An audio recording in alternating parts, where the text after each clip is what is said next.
Okay. Namaskar. Hello and welcome to PGurus channel. I'm your host 𝙒𝙖𝙩𝙤 and this is DGI-383. We have a lot of information to share with you from G20, from what is happening around the world. And let's welcome our co-host 𝙒𝙑𝙤𝙤𝙤. Sridharji, Namaskar and welcome to PGurus channel. Namaskar, good morning to everybody, or early good evening in India. Nice to be here. Sridharji, a lot of things happening in and around the country and also in the world. The first thing that we would like to touch about is what is happening to the markets in because of the G20 meeting. There are lots of activity going on. India has started doing more serious trade with Russia. So take it away, sir. Well, I think firstly on the market side, the inflation data is expected right around the world. I mean, as we speak, the data is likely to be announced.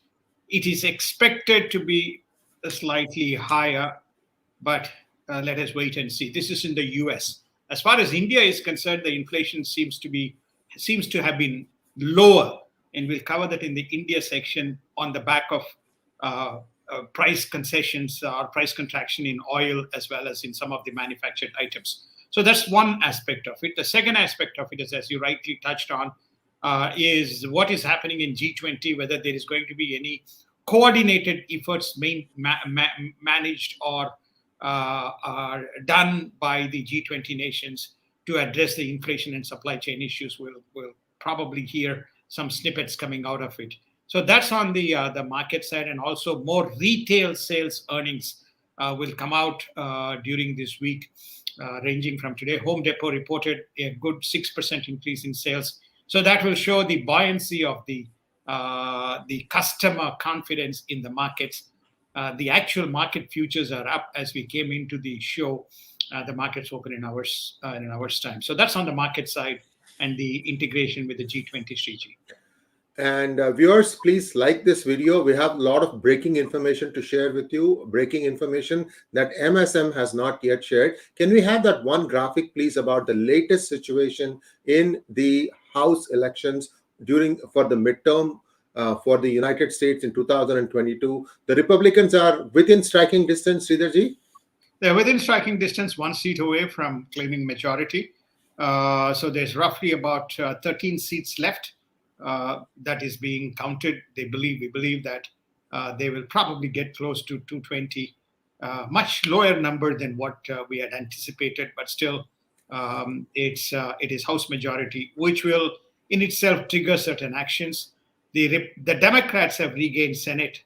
They have 50-49 with one seat going for a re-election in December. But that would not have material impact as far as the outcome of the Senate is concerned. And I think there is a important takeaway for the Republican Party. The days of how they used to campaign, I think those days are over. The US presidency, the US elections is all being determined by 8 states, and they need to put some extra focus there. And they need to understand how it is that one party gets 85% of the mail-in ballot vote.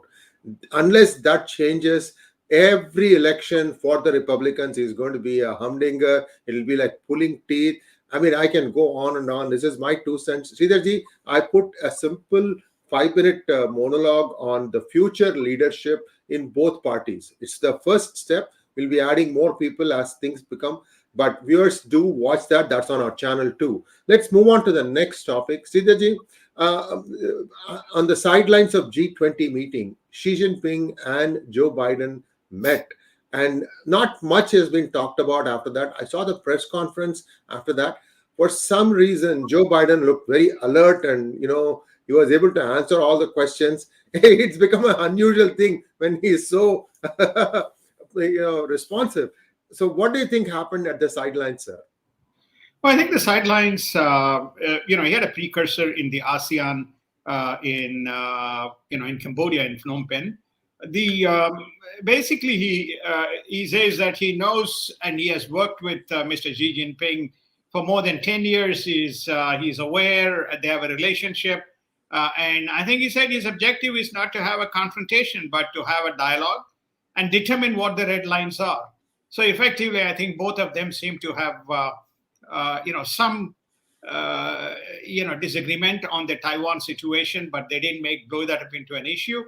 And both kind of agreed that Biden came on the back of a very strong domestic acknowledgement and endorsement on the back of the elections. Xi Jinping has come in with a very strong consolidated power structure. So they're kind of we're touching and feeling each other to basically say, let's see how we can work together.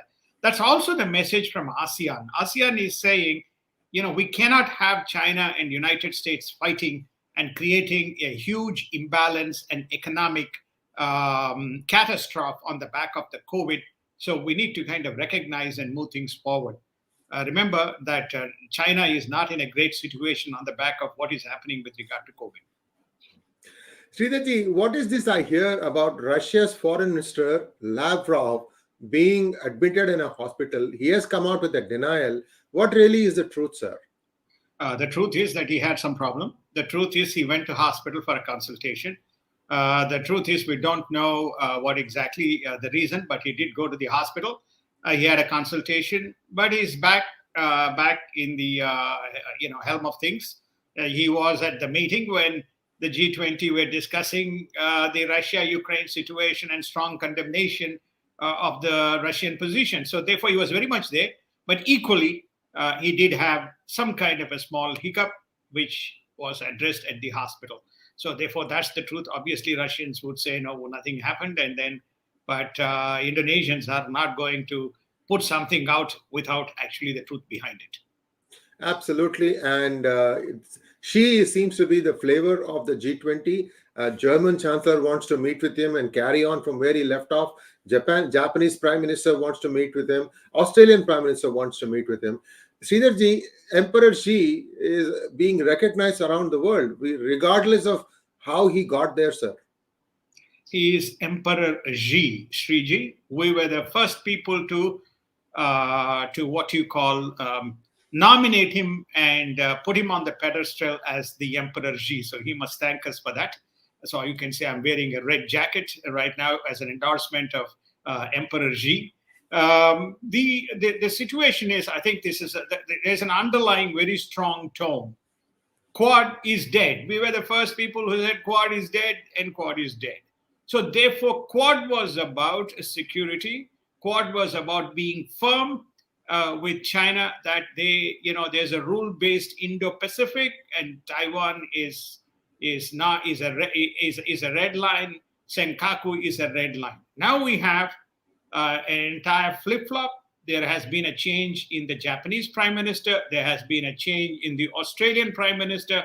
There has been a change in the US presidency. The only person who remains from that old league is the Indian Prime Minister Modi. So what you're witnessing is that the Quad has been marginalized, and now they're trying to talk with China to say, okay, we may do trade. Okay, let's be conciliatory. Don't do anything in Taiwan. Is Xi Jinping going to listen to it? My answer is no. And viewers, tomorrow there's going to be an in-depth look at the new China under Emperor Xi. I've already recorded the session with 𝙒𝙬𝙤𝙤, and it will be aired tomorrow at 8 p.m. IST. So do tune in for that. A lot of information shared. A lot of, we always give unasked for advice, and Elmer has his own dose of advice for the Republicans. So do join, because there are a lot of new things that came out in that discussion. Let's move on to ASEAN meeting that took place in Phnom Penh in Cambodia. And ASEAN members are saying we don't want to choose sides. And the bilateral trade of the ASEAN nations with the United States is estimated to be 360 billion plus. And with China, it is 545 billion. So if in terms of who is the largest trading partner for China, it is the ASEAN group. Now, Sridharji, you and I have discussed at length all the different machinations that China was involved in, whether it is the Mekong Delta River waters or the overall trying to be the hegemon in this region. Now, where do you think ASEAN is? They tried to interfere in Myanmar. Nothing seems to have happened there, but they still have an important role to play. Well, ASEAN is the great thing about ASEAN is the nation, about 10 countries which make up the ASEAN. It's a consensus building body. They have worked very effectively together. It started with 7. They subsequently added Vietnam, Cambodia, and Laos to make it a 10-member. It's a long-established body. So what they're saying to China and to United States is, we do not want war. We have very good relationship with you. We have a very good relationship with China. So China is, at least post Quad world, in the recent past, we have not seen either skirmishes in the Scarborough Shoals. We haven't seen merry-go-rounds in the South China Sea. We have not seen fishing trawlers of the Indonesians being thwarted. The Mekong Valley remains a contentious issue because the reason is everything is distracted by COVID. That particular impact still is prevalent. In the meanwhile, you have trains going into Cambodia and Laos from China, and they're also building they've already built and inaugurated a high-speed network into Myanmar. So what's happening is China has consolidated its position, and it is happening silently with the Quad powers absent in the region. So that is going on. But what is important for China is that the largest bilateral trading partner for China is ASEAN. That is their number 1 trading partner. You can see the volume. Number 4 trading partner by volume to United States is also ASEAN. So therefore, both are the 2 superpowers are pivotal as far as ASEAN is concerned. So the ASEAN countries also, be it Singapore, be it Philippines, be it Vietnam, or the East Asian nations, be it South Korea, be it Japan, they've all built deterrence mechanisms in the event things go wrong. So there is no Quad, there is no movement. Hence, China is subtly and slowly consolidating its position while these group meetings go on, Sriji. Thank you, sir. And Myanmar was not invited at the ASEAN. So there is an indication there that Myanmar still is being kept out of the ASEAN.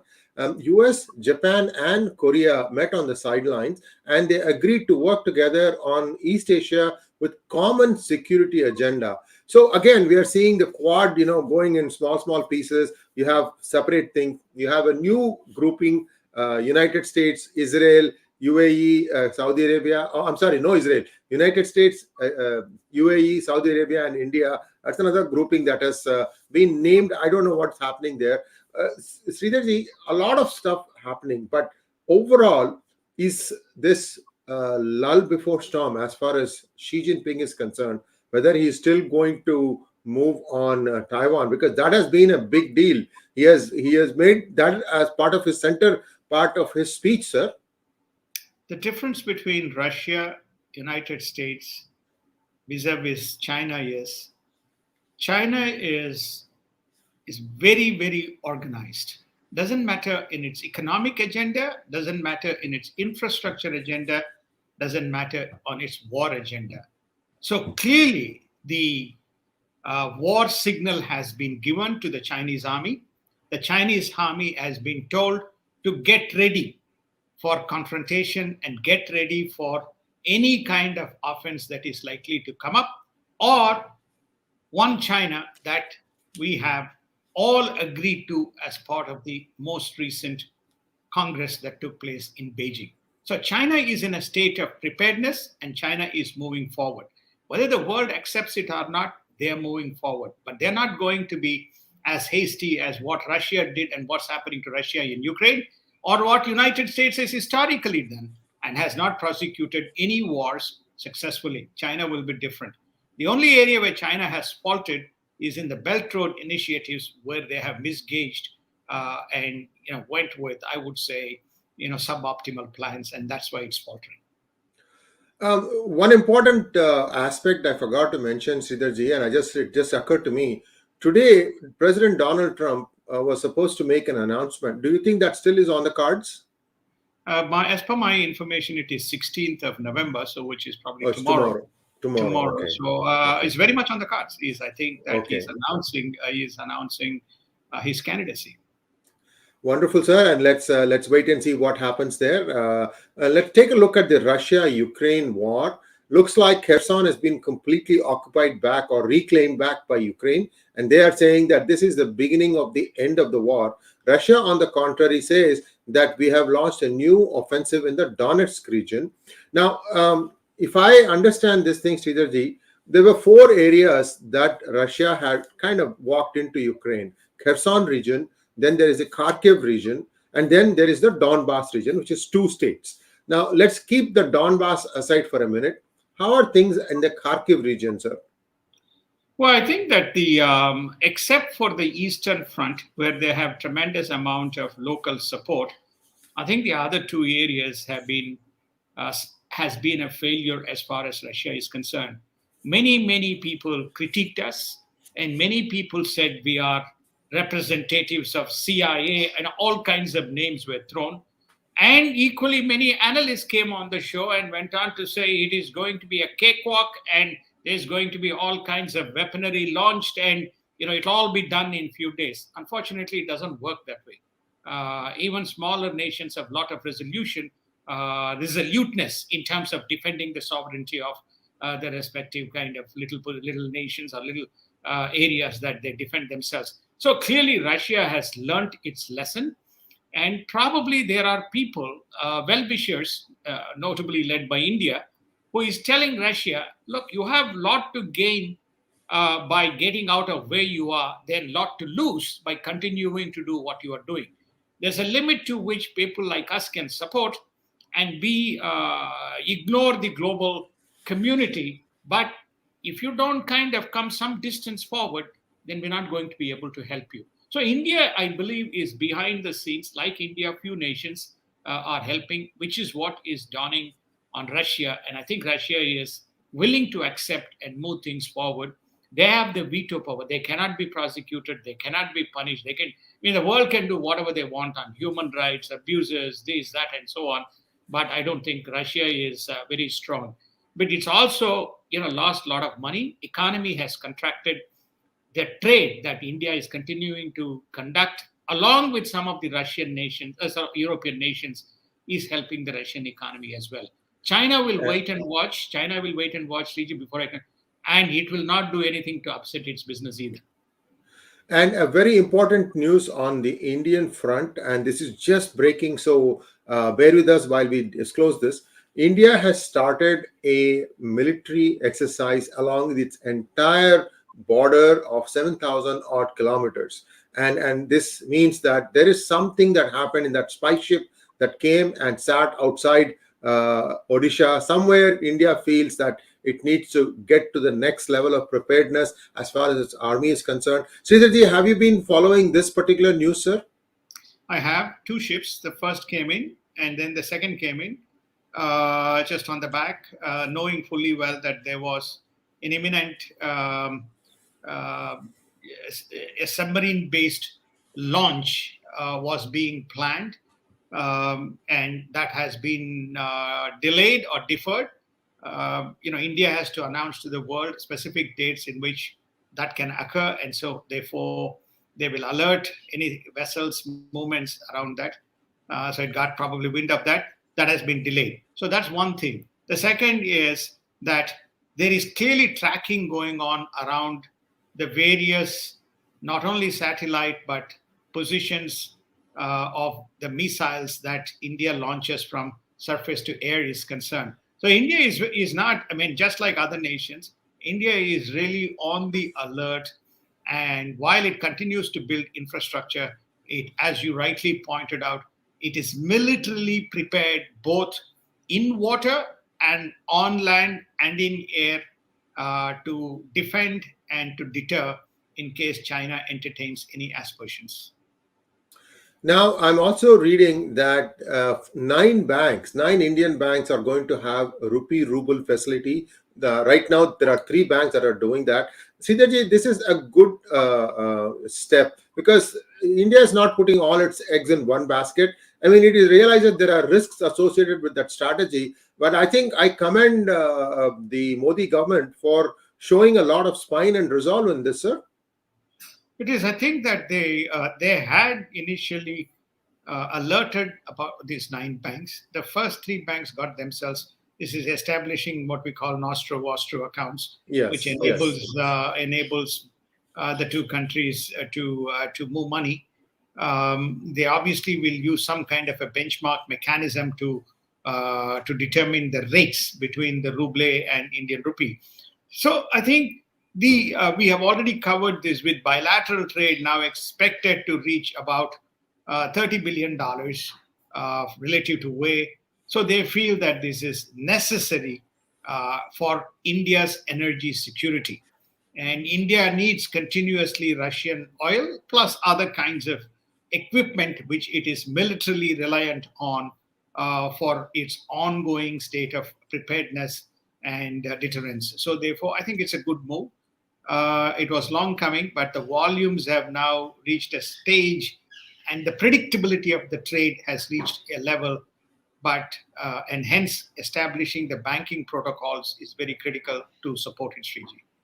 And we haven't covered this much, but today we can tell you that Janet Yellen's visit to India was perhaps good for India.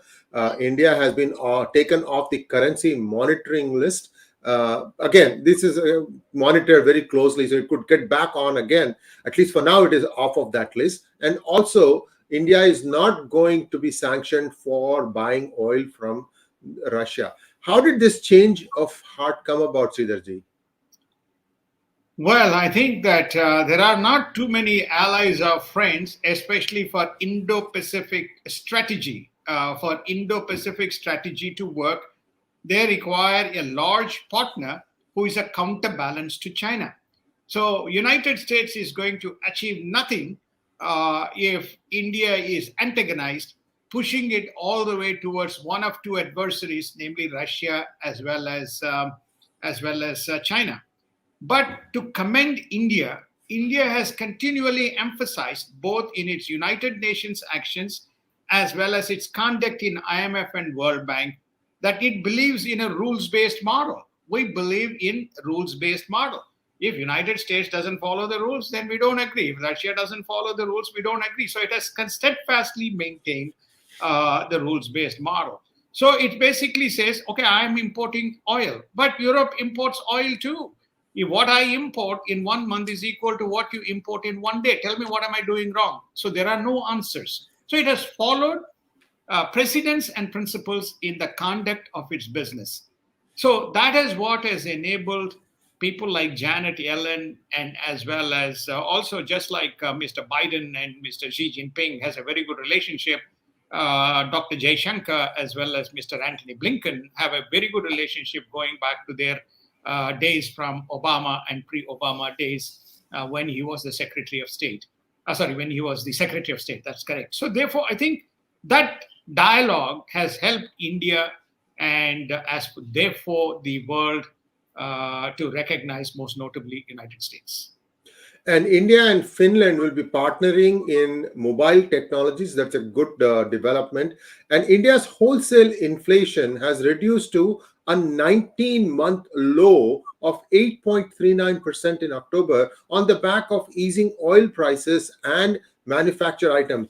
I mean, this one line alone is been under control because of India's deal with Russia, in my opinion. Sridharji, correct me if I'm wrong. Well, we've discussed this, and I think there was, again, a pushback. You cannot solve a fiscal policy or a fiscal issue with a monetary tool. This is the blunder that United States is creating. So what's a monetary tool? Toggling the interest rates to contain inflation. Guess what? What is the source of inflation? Supply oil, energy, issues. right. Supply issues. So this is what Ted Kennedy from the Republican side was giving a dinger to Dr. Jerome Powell. Please, let's go step by step and say, how will you deal with the supply issue? You need to increase the supply. The prices will come down. So it's exactly what India has done. It has increased the supply at a 35 to 40% discounted price. So relative basis, its price on the energy costs on its balance sheet, though still higher, has enabled it to contain the inflation. Similarly, the PLI programs, which has enabled India to increase the domestic manufacturing, has not only allowed the imports to come down, but it has also given the price advantage and stability for the domestic consumption. So this is exactly what you need to do if you have to contain inflation driven by supply side, not on the demand side. Okay, this is a supply side issue which is triggering the prices while the demand remaining the same.